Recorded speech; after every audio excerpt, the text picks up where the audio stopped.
Hello and welcome to Sidekicks, the weekly cybersecurity podcast hosted by Richmond Advisory Group's principal analysts, that's namely me, Rory Duncan.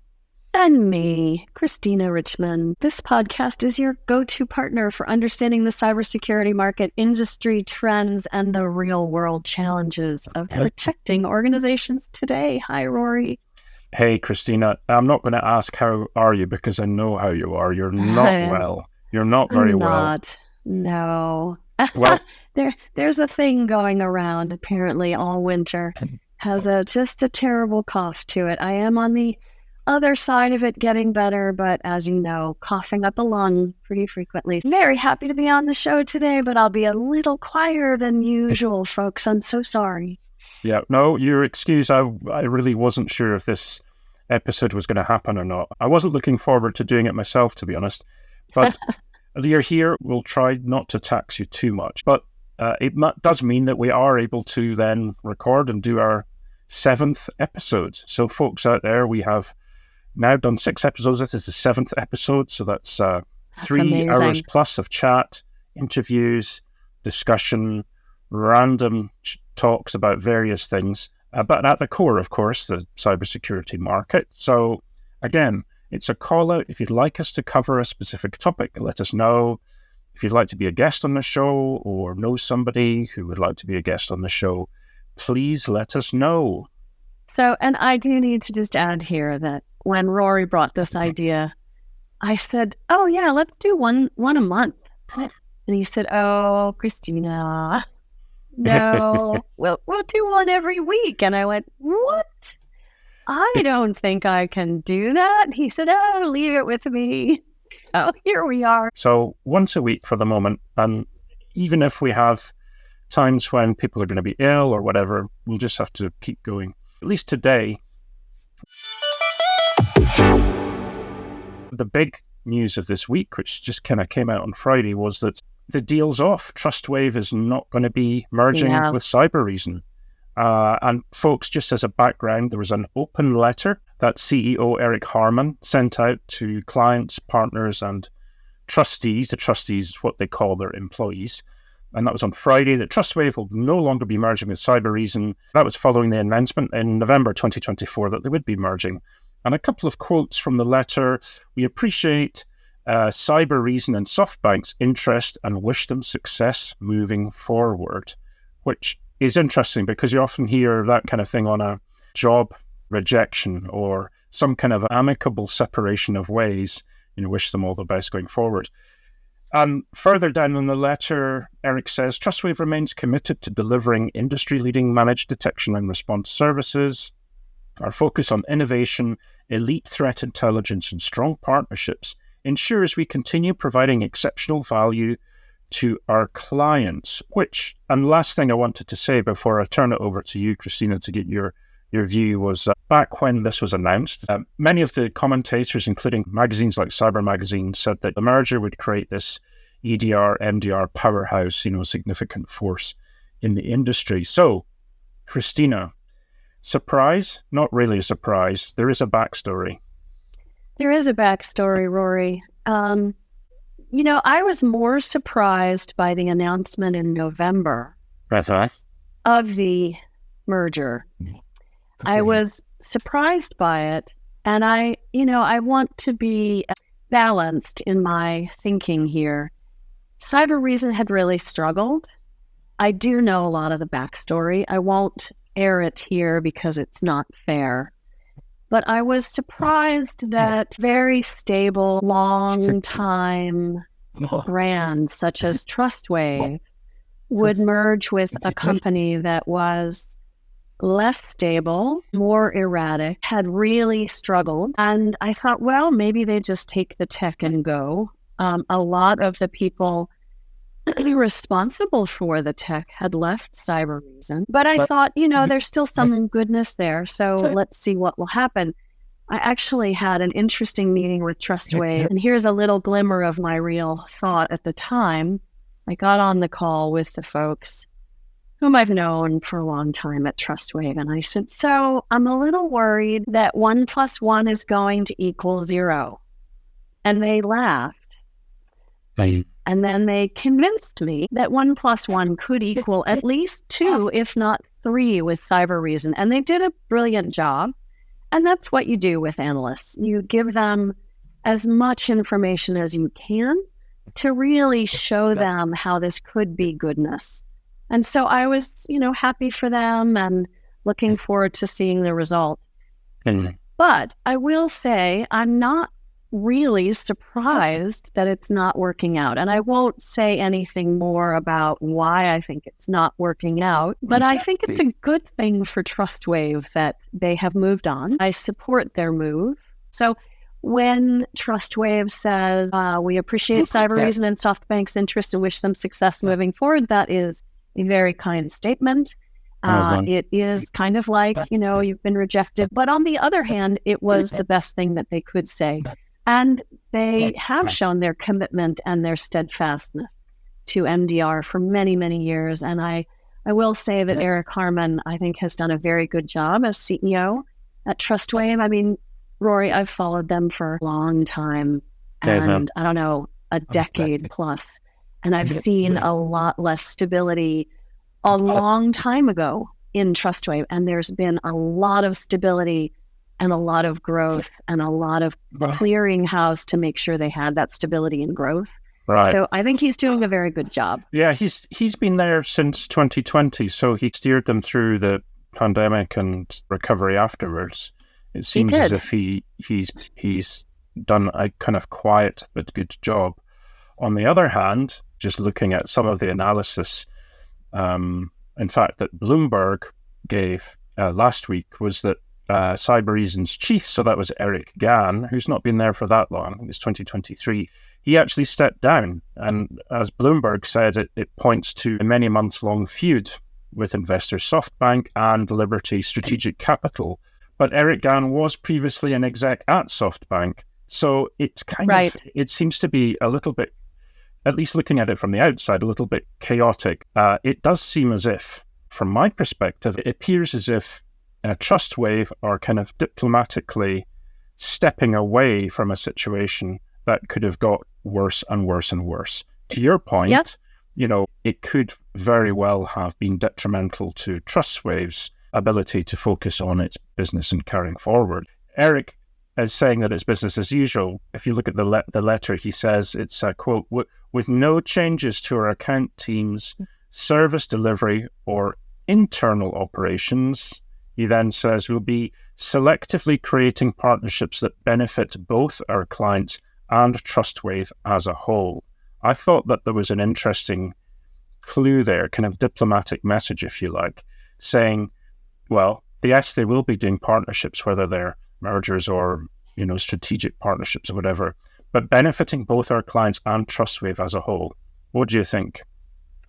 Yeah, I did not get to read the letter very deeply. I think it's a very carefully crafted letter, good for them. And they already have some good partnerships, but I think there is a clue that there is probably going to be something replacing Cybereason to give it the additional MDR, XDR oomph that it was hoping to build with Cybereason, right? Will it be a partnership? Will it be an acquisition? They might be feeling a little burned by the potential acquisition.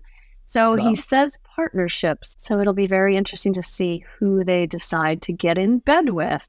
Man. So is it Sidekicks' prediction that we could see a strategic partnership as their next move? I think that may make sense. Well, let's think about that too, and maybe on another episode we'll come up with some names just to throw into the hat. I'll give it a noodle. Why don't you give it a noodle? And we'll see what we come away with in future episodes. Or maybe we don't mention again and we just have conversations with, Trustwave and others. Mm-hmm. Okay, fine. Homework for this episode is noodling.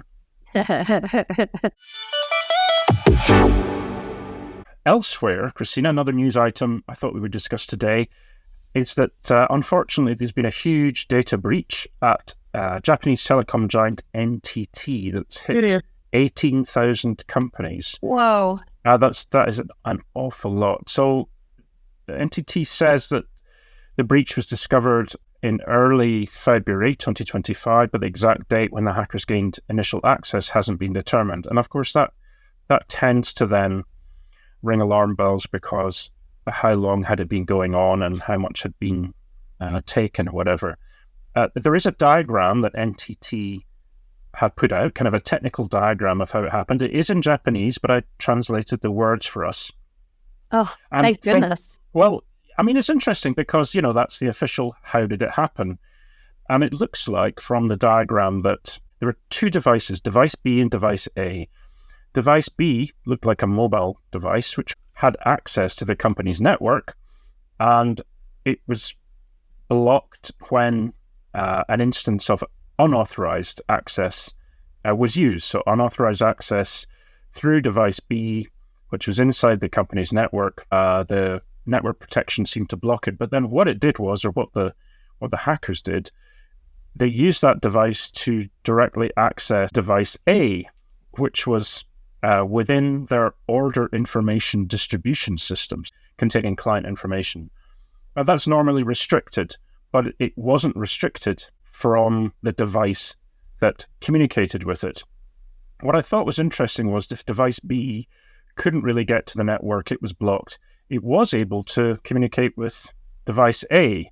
And the NTT have on their diagram a description, and it says that this is a device that, quote, may leak information. And this was kind of inside this supposedly secure environment. And as I said, it appears that it's a lot of corporate information on customers, but not necessarily personal information from consumers. So what do you think? Is that an example of a sophisticated attack, or is it sort of opportunistic? What do you think? Well, I'm trying to understand exactly how this happened. So there was an external device that was allowed to communicate with an internal device, but the hackers could not get access beyond device B because there was a block, because the company's network security systems determined that this was an unauthorized access. So then what they did was they did a bait and switch, or they did a U-turn, and they went back to the external device. No, the external device was used to communicate directly with the internal device, but the internal device, it seemed as if you were able to do that without getting within their network, which is odd. And that allows you then access from device A to the order information distribution system. Exactly. Yeah, interesting. Well, I don't think it's overly complex necessarily. I mean, it makes me think back to the 2014 Target hack that was somewhat simple. One, it points to how we just can't secure every port, every device. We're still at the effect of sprawl. Hygiene is an issue, meaning that devices are not always configured properly. Things are left open and vulnerable. Patches are then not applied. And it's not because anyone is saying, oh gosh, I'm going to leave this open. It's because they didn't notice, or because they were rushing, or because they could not get to the Patch Tuesday patches, or that they didn't even know that there was a patch out. So there's any number of things that are just human frailty that occurs. So this attack was February, but you called out in your notes that the company also suffered a massive 12-hour service disruption on mobile services and payment platforms because of a DDoS attack. Yeah. And you probably don't know. That was only a month previous. Right. So are they the same attackers would be my question. There's not enough detail here for us to know. Are they the same attackers? Did they get in? Did they lie in wait? Did they root around and things, and then, look at this. This is open. That can happen quite easily. So maybe that was a test. I mean, not that a DDoS attack isn't serious, but it's a different kind of attack. And maybe they thought, well, let's see how they respond. Right.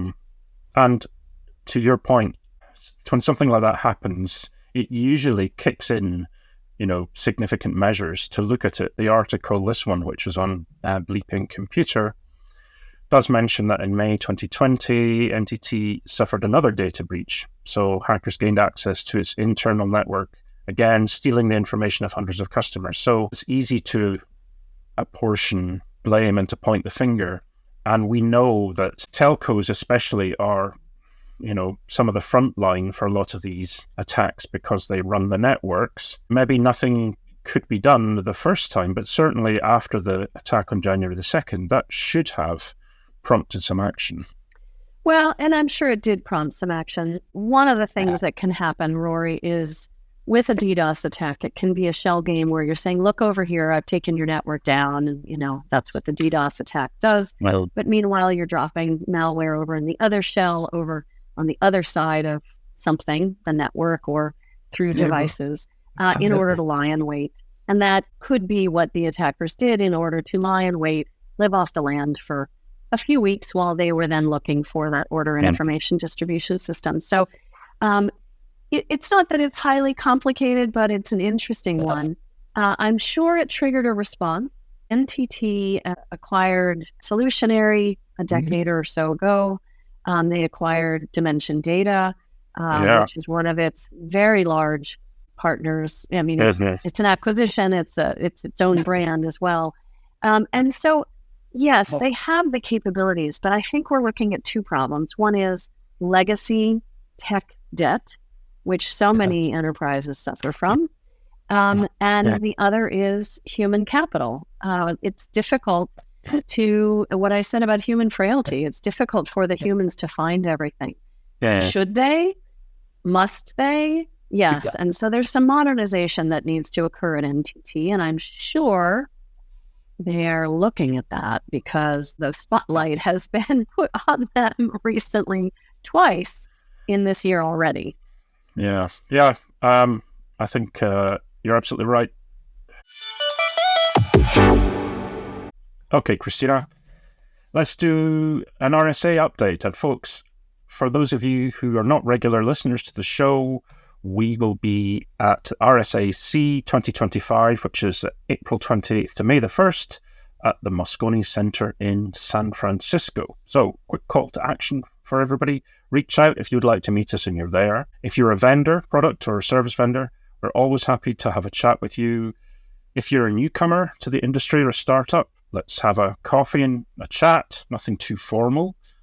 And again, we're always on the lookout to meet people and talk about the things that you're doing, especially if you've got something interesting to say. Christina, just a reminder about what you'd asked me to put in for last week's show notes about the charity drive that the Security Tinkerers are doing.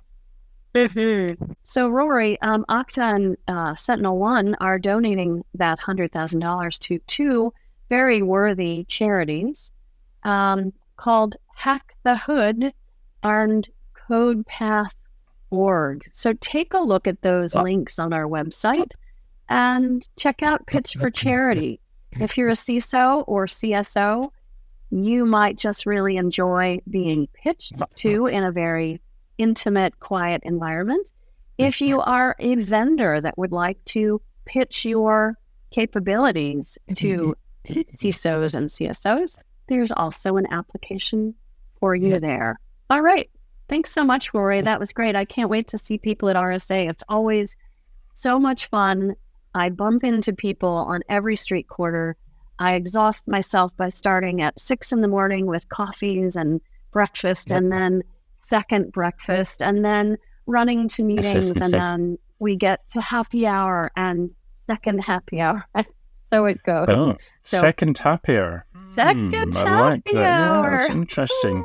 I'm familiar with second breakfast, being a big Tolkien Lord of the Rings fan, but second happy hour. Mind you, hobbits probably do second happy hour as well, so it's just maybe not mentioned in the text. I think we'll have fun, Rory. I can't wait to see you in person, and we will enjoy our time bumping into folks and having meetings with so many of you. So please do reach out. We're looking forward to seeing you. Thank you.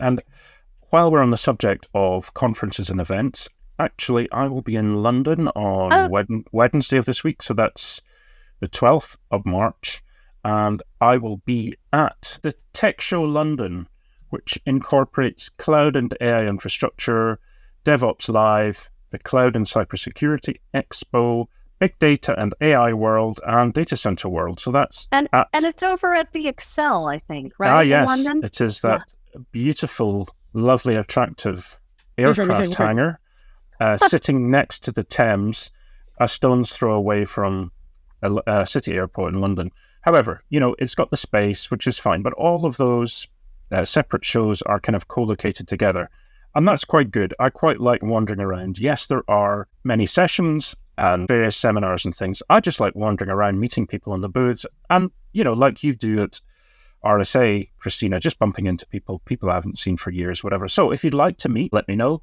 Hit me up, drop me a line. If not, I might be bumping into you when I'm wandering around. So I will be interviewing people, I'll have my camera, I'll be vlogging and so on. So that's the plan. Okay, right. Thanks for that, Christina. Let's talk about a new segment on the podcast, which we're calling Sidekicks University Presents, which is kind of first in a regular series looking at the history of cybersecurity. The idea is this is going to be educational and informative, but also will reflect on how some of the key technologies and topics came into being and what we can learn from their development. What do you think, Christina?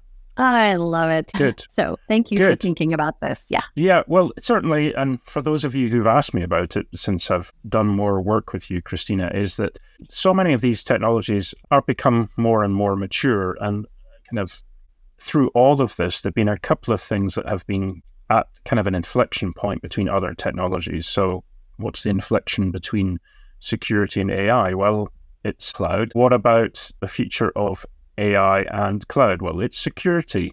These are the areas that are interconnected, and continues and will continue to be a key aspect of technology development for years to come. Yeah. And is one of these areas that has perhaps one of the most significant, important, and immediate effects on anybody in the business or IT world. Security is perhaps the most important thing that we could be studying and reading about and learning about and implementing, because given the situation we are in at the moment in the world, without getting too much into politics or whatever, security is going to be even bigger than it is just now. The ability to protect and defend is going to be one of the key forces facing us for the next 10, 15, 20 years. So Indeed. And having built the numbers for IDC around security services and worked with the security product team at IDC in their forecast, I mean, the numbers are insane. The CAGR continues to be 12%, which what markets do you know that continue at a double-digit sprint? And we're talking hundreds of billions of dollars as we look out 5 years. Yeah, and anyway, it's insane. We did see some hiccups this year in budget for cybersecurity. At least that was in the news. But when Rory and I have done some surveys, that was not really the case, was it, Rory? No. We saw increase budget. Yeah. Throughout all of this, and we've looked at many different technologies and spending, which has been a key ask for many clients. Security has been like the tortoise in the background. It has gradually, slowly and steadily been increasing and advancing and hasn't really changed on that basis. The underlying growth and interest and compelling reason to buy and invest in security and cybersecurity technology and solutions has not gone away. That underlying reason is more significant than ever. So, indeed. Well, the first one I'm suggesting, looking at the history and development of EDR and MDR. And good one. I did a little bit of homework. So if you look at EDR, so endpoint detection and response, was first introduced in the cybersecurity lexicon by Gartner analyst Anton Shuvakin in 2013. And he coined the phrase to describe emerging platforms focused on deeply investigating suspicious activities on endpoints like computers and servers, possibly as a response to what, at that point, what were the perceived limitations of traditional antivirus software, which struggled to detect advanced threats. So that was a kind of a quick introduction. Christina, what do you think? Yeah, it brings me back a bit, I must say. So I returned to IDC in 2013 to take over the cybersecurity services team. And I was in Framingham, where the IDC offices used to be in Massachusetts. They're now in Needham. I think they're in Needham. Yeah. But I was in Framingham in the old building.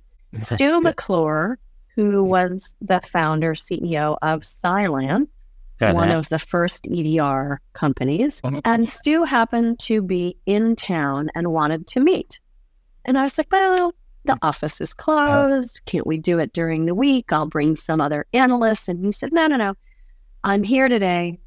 Let's meet. So we go into a very dark area and the lights pop on and we sit down in a conference room and he says, may I have your laptop? And I was like, well, I don't know about that.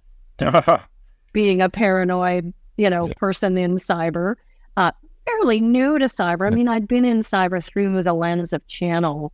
And so anyway, Stu says, may I have your laptop? And he proceeds to put Cylance on my laptop and to show me all the blinky lights and how extraordinary a technology it was, which was awe-inspiring and a little terrifying because they had loaded this onto my system. And Cylance went on to be a fierce competitor in EDR and eventually to be purchased by BlackBerry and has since come out of BlackBerry and has been purchased by Arctic Wolf. So it's a long and twisty story. Antivirus is great, but it inundates you with so much detail. And a lot of times the only thing you could do with the data that you got was to compare it to CVEs to say, oh, this is a known vulnerability and I can patch it, or duck and cover and bolster your firewall, bolster your passwords, any of the sort of old hygiene. It's the basic foundational hygiene in a security environment. Because there wasn't anything to do proactively. What EDR did was enable us to look faster, proactively, find things that were not known, including advanced persistent threats and 0 days eventually, and to then be able to turn off that system. What started happening with EDR, there was a lot of bluff and muster from the EDR providers that you didn't need anything else except for their technology. Now, while brilliant and an inflection point in our industry, it was not true. It did not find everything. There were certain things that escaped the detection that EDR technologies touted. I'll never forget seeing Cylance's billboards all over San Francisco during RSA. And it was something like, prevention is all you need. And it was everywhere. I mean, the amount of money that was spent on those billboards and all over the Moscone was amazing. And it just was too much. It was a bit over the top for my liking. And one has to wonder if maybe there was a little bit too much money spent on that, but I won't go down that rabbit hole. So MDR was created actually by the MSSPs, the managed security service providers who had been around since the 90s, right? I think SecureWorks was started in 1997, I think. MSS had been around for a while. And what started happening, at least what I heard from the MSSPs I was talking with, is that the MDR or the EDR providers were missing some of the things and that they were finding some of the issues. They were ending up on their showroom floor, if you will, in their SOC, having not been discovered by the EDR technology. They started bringing the technology into their own SOC services and playing with it. And while they said, yes, it's brilliant, we still need management. We still need someone to look around. So in my opinion, the MSSPs actually started the MDR capabilities, but the true MDR providers that came online started, and eSentire included, and Red Canary and others, very quickly became those offering EDR proactive threat hunting and response wrapped with an MSS set of capabilities. And that became the distinction between MSS and MDR. Well, that's really interesting. And I think to your point, people will kind of claim to have invented things or, we invented it, but it was just a different name. Some companies will kind of ride a wave and articulate what's happening within an industry at a certain point, whether it's eSyntyre or whether it's Cylance or whoever else. And it's that inflection point that then provides some kind of reflective definition of what you would call it or why you would bring it into being. A little bit like what we talked about a couple of episodes ago, which was the development of CTAM and what that means, whether it's a framework or a philosophy or an approach or a program. That's right. And it's funny that you bring that up because in thinking about all of this today, there is this evolution, and you and I have talked about it. Yeah. So going from EDR, put into the middle of what was happening already with MSS and MDR, then we move on to XDR, right? Then we move on to platformization. And then, we get into this sort of unified security platform discussion. Yes. But also around concurrently with all of this, the proactive capabilities that are in attack surface management, the simulation that occurs with breach attack simulation, the pen testing that has become pen testing as a service, all of the AI sort of assisted automation wrapped around it starts to become this continuous threat exposure management or CTEM package. And I keep asking the question, how will the market absorb everything from MSS, EDR, MDR, XDR, all the way out to CTEM? And I do see that happening. I think, here's my prediction, if you want it. Ready? Yep. I think traditional SIMs are fading. We've seen this. Arctic Site went off to be bought by OpenText, and I think OpenText is doing a good job with ArcSight, but I think traditional SIMs are struggling. Splunk was the first to kind of upset that apple cart. XDR has been upsetting that apple cart. We've got folks like Palo Alto's XSIM, which is much more XDR than SIM, working to replace the SIM. And you've got vendors consolidating a lot of the security tools. What are there, 50 security tools on average in most enterprise? And the rise of that AI-driven SOC and the proactive capabilities in the CTEM framework, I think, is going to be the future of all of these different security platforms, the attempt for us to get to the end-to-end life cycle of finding things reactively, finding things proactively, and bolstering our security environment proactively as well as reactively will become this iterative life cycle and virtuous life cycle that I think we're going to see more and more of. So I think CTEM will be seen in the proactive part of this life cycle. It's already being seen, and become involved in the operational side of these services. So that's my prediction. There's so much more to say about this, and I'd love to dedicate a segment in next week or the following week's episode to really roll up my sleeves about this unified security platforms and CTEM, because I'm really doing a lot of thinking about it. And I would love to even look at who are some of the possible companies that could be achieving this and why it might not work. Because I think there's an opposite argument, Rory, which is a good argument about why security professionals will not put all their eggs in one basket, why they will, right? I mean, we've seen this time and again. I think there's a lot to say there. So, Yep, exactly. I was going to say put their very expensive eggs all in one basket. Exactly. Depending on which part of the world you're in, but price of eggs is an important consideration. So with that, let's have another session and we'll talk about platformization and unified vendor solutions for all of this, the pros and cons and the counter arguments and so on. But thanks for that, Christina. That was great. Well, that takes us to the end of another episode. Thanks, Christina, for some awesome discussions, some really interesting chats we had there about all sorts of things. Again, thanks for tuning in. Thanks for the support on the show. Thanks so much, Rory. Everybody have a great week. We'll talk to you next week. Bye-bye. Bye.